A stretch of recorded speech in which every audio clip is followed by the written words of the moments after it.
In today's Entertainment City, we're talking about funny women behaving badly. With Girls Trip, it's about to hit theaters, and it's another female-driven comedy that's going to add to the raunchy R-rated films typically reserved just for the boys.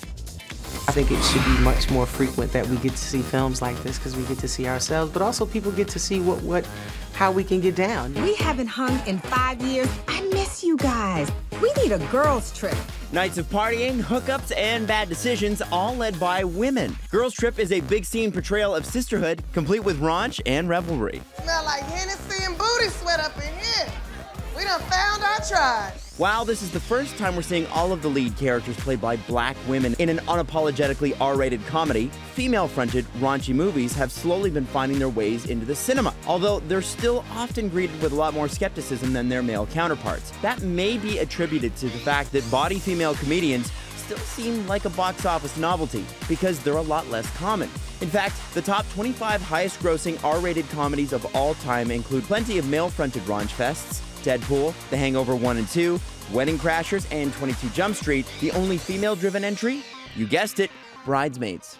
I'm ready to party! Bridesmaids is, of course, considered the holy grail of lewd female comedies, even though it only came out 6 years ago. That film shot Melissa McCarthy to stardom and opened the door for her fearless contribution to the genre. Amy Schumer also arrived hot on the scene when she took her brand of comedy from stand-up to the big screen with Trainwreck. I'm just a modern chick who does what she wants. And you may remember our Melanie Ng caught up with Schumer at the time. Pressure for you, or how did you feel going into the whole process? No, I think this is like, for everything else for me, it's like, I'm just gonna do the best I can and hope it goes well, and so I don't feel a lot of pressure. I'm so proud of our movie. For good reason. It pulled $140 million at the box office and was nominated for 2 Golden Globes. Later in 2015, dynamic duo Amy Poehler and Tina Fey brought us the vulgar but sentimental Sisters. Hey girl! Ella's Sister Reunion! That earned $105 million against a budget of $30 million. Then last summer, we got Bad Moms. The Bad Moms! When I read the script, I saw so much of myself in all the characters and so much truth about how it actually is. Yeah. After Bad Moms raked in $184 million at the box office, we're getting a Bad Moms Christmas later this year.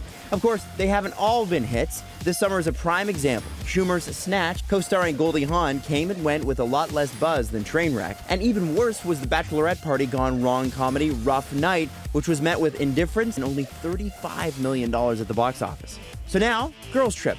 With positive reviews so far and superstar names like Queen Latifah and Jada Pinkett Smith, industry watchers say it has great potential to prove to Hollywood executives that these female-driven raunch fests are a good and lucrative idea. This has been amazing, and like I said, it should happen a lot more frequent.